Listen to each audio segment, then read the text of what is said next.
శారదా చంద్రమౌళీశం రత్నగర్భగణేశ్వరం శంకరం చ ఋష్యశృంగేశం తుంగాం లోకగురువున్ భజే. శృంగేరి శారదాపీఠ ఉభయ జగద్గురువుల యొక్క పాదపద్మాలకి నమస్కారం చేసుకుంటూ, అలాగే జ్యోతిష్ శాస్త్రాన్ని భావితరాల వారికి ప్రసాదించిన ఋషుల యొక్క పాదపద్మాలకి నమస్కారం చేసుకుంటూ, నాకు ఈ జ్యోతిష విద్యను నేర్పిన గురువర్యులు జ్యోతిష బ్రహ్మ కీర్తిశేషులు శ్రీ ఈరంకి సూర్యనారాయణమూర్తి గారు, సూర్యశ్రీ దైవజ్ఞ గారి యొక్క పాదపద్మాలకి నమస్కారం చేసుకుంటూ, ఓం శ్రీ మహాగణాధిపతి నమః, శ్రీ గురుభ్యో నమః, హరి ఓం. వీక్షకులందరికీ నమస్కారం. సెప్టెంబర్ మాసమందు ఏ విధమైనటువంటి గ్రహస్థితి ఉన్నది, ఆ గ్రహస్థితి వల్ల మీ రాశి వారికి ఏ విధమైనటువంటి ఫలితాలు కలగబోతాయి అనేటువంటి విషయాన్ని క్లుప్తంగా ఈ వీడియో ద్వారా తెలుసుకునేటువంటి ప్రయత్నం చేద్దాం. ముఖ్యంగా ఈ మాసంలో దీర్ఘ సంచార గ్రహముల యొక్క మార్పు ఏది కూడా కనబడడం లేదు. అనగా గురువు కర్కాటక రాశి యందు సంక్రమణంలో ఉన్నారు, శనేశ్వరుడు వక్రగతిలో సంచరిస్తూ ఉన్నారు మీనరాశిలో, రాహుకేతువులు కుంభ సింహరాశులు యందు సంచరిస్తూ ఉన్నారు. అలాగే ఈ మాసమందు రవి యొక్క సంక్రమణం 18వ తారీఖున ఏర్పడుతూ ఉన్నది. అనగా 18వ తారీఖు సెప్టెంబర్ నెలలో రవి తన యొక్క స్వక్షేత్రమైనటువంటి సింహరాశిని వదిలిపెట్టి కన్యలోకి ప్రవేశం చేస్తారు. అలాగే రవి మారినటువంటి తర్వాత రోజే అనగా 19వ తారీఖున సెప్టెంబర్ మాసమందు కుజుడు పునర్వసు 4వ పాదంలోకి అనగా కర్కాటక రాశిలోకి ఆయన యొక్క సంక్రమణం చేస్తారు.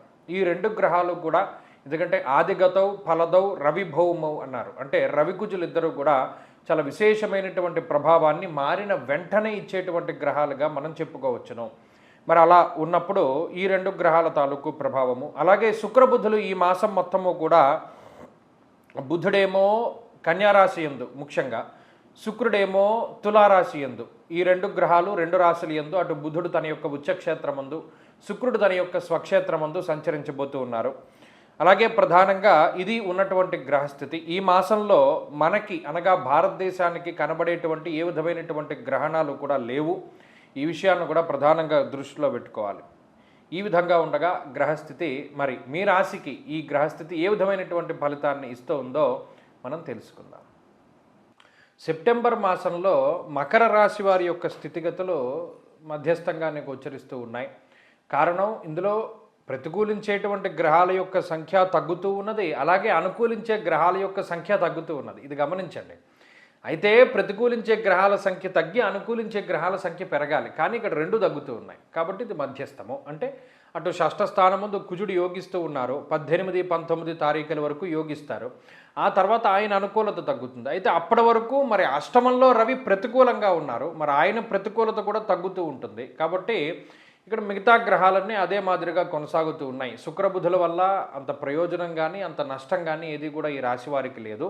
రాహువు శనేశ్వరుల వల్ల ఎప్పటి నుండో వీరు ప్రయోజనాన్ని పొందుతూ ఉన్నారు, గురుడి వల్ల కూడా ఎప్పటి నుండో ప్రయోజనాన్ని పొందుతూ ఉన్నారు. కాబట్టి ఈ మాసంలో ప్రత్యేకించి కొంత ఇది అనుకూలత వైపునే ఒక 60% మనం చెప్పుకోవచ్చును. కారణం, 18, 19 తారీఖు వరకు కూడా కుజుడు 6వ స్థానంలోనే ఉన్నారు. 6వ స్థానంలో ఉన్నటువంటి కుజగ్రహం వల్ల ధాన్యలాభ, ధనలాభ, వస్త్రలాభ, యశస్తథ అన్నారు. అంటే కుజుడు శత్రునాశనాన్ని కలగజేస్తారు, రోగముల తాలూకు బాధ నుండి బయటపడేలా చేస్తారు, ఆర్థికాభివృద్ధిని ఆరోగ్యాభివృద్ధిని కలగజేస్తారు, శత్రునాశనాన్ని కలగజేసేటువంటి గ్రహము. అలాగే అటు శనేశ్వరులు కానీ రాహువు కానీ సౌభాగ్య భాగ్యం ఆరోగ్య అన్నారు, ఆరోగ్యాన్ని ఇస్తూ ఉన్నారు, సౌభాగ్యాన్ని ఇస్తూ ఉన్నారు.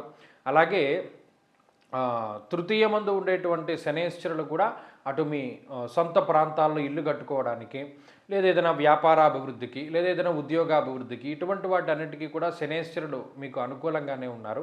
గురుబలం ఉండనే ఉన్నది, రాజదర్శనం ఆరోగ్య అన్నారు. కాబట్టి ఎటు చూసినా కూడా మకర రాశి వారికి ఈ మాసంలో ఆర్థికాభివృద్ధి ఉంటుంది, ఆరోగ్యాభివృద్ధి ఉంటుంది, కుటుంబాభివృద్ధి ఉంటుంది, అన్నీ కూడా బాగానే వృద్ధిలోనే ఉన్నాయి. అయితే మాసంలో మధ్య అంటే 15వ తారీఖు దాటిన తర్వాత 18వ తారీఖు ఆ ప్రాంతం నుండి ఏమవుతుంది అంటే కుజుడి యొక్క అనుకూలత కొంత తగ్గుతుంది, రవి ప్రతికూలత కూడా తగ్గుతుంది. కాబట్టి రెండింటికి బ్యాలెన్స్ అవుతుంది. కాబట్టి చెప్పుకోదగ్గ చెడు ఫలితాలు అయితే మకర రాశి వారికి లేవు. గత కొద్ది కాలంగా ఏవైతే మంచి ఫలితాలని అనుభవిస్తూ ఉన్నారో అదే రకమైనటువంటి శుభ ఫలితాల యొక్క పరంపరతోటి మకర రాశి వారు చక్కగా ముందుకు వెళ్ళవచ్చును. అంతేకాకుండా ఏదైనా ముఖ్యమైనటువంటి పనులుంటే మాత్రం 18వ తారీఖు లోపులోనే పూర్తి చేసేసుకుంటే ఆ కుజగ్రహం తాలూకు అనుగ్రహం వల్ల ప్రతిదీ చాలా స్పీడ్గా ముందుకు వెళుతూ ఉండడాన్ని మనం గమనించవచ్చు. తప్పితే చెప్పుకోదగ్గ నెగటివ్స్ లేవు. ఈ మాసంలో కూడా ఉద్యోగాభివృద్ధికి, వ్యాపారాభివృద్ధికి అవకాశాలు ఉన్నాయి. అన్ని పనులు కూడా చాలా చక్కగా వేగవంతంగా పూర్తి అవ్వడానికి ఈ సెప్టెంబర్ కూడా చాలా గొప్పగా ఉపయోగపడుతుంది. కాబట్టి ఈ మాసాన్ని కూడా చాలా చక్కగా ఉపయోగించుకోండి. మరిన్ని శుభ ఫలితాల కోసం గణపతి ఆరాధన ఎక్కువగా చేస్తూ ఉండడం చెప్పదగినటువంటి సూచన.